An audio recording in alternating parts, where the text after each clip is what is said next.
খিচুড়ি তো অনেকেই খেয়েছেন বন্ধুরা। তো এইভাবে চিড়ের খিচুড়ি কেউ কি বানিয়ে খেয়েছেন? একবার খেয়ে দেখুন, দারুণ হয়।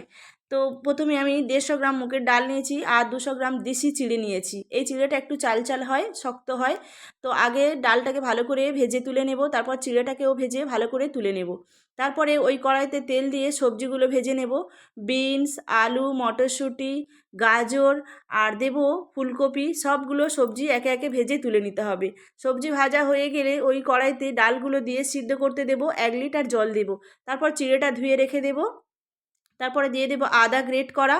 তারপরে দিয়ে দেব হলুদ, লবণ, দেব হচ্ছে কি আলু আর টমেটো দিয়ে দেব সব। ডাল সিদ্ধ হয়ে গেলে তারপর চিড়েটাকে দিয়ে দিতে হবে আর একটু তড়কা দিয়ে দেব। ভেজে রাখা মশলাটা দিয়ে দেব, একটু 5 ফোড়ন আর শুকনো লঙ্কা তড়কা দিয়েছি। আর দেব একটু চিনি আর ঘি ছড়িয়ে, গরম মশলা ছড়িয়ে নামিয়ে নেব। রেডি হয়ে যাবে আমার চিড়ের খিচুড়ি। ভিডিওটি যদি ভালো লাগে লাইক করুন।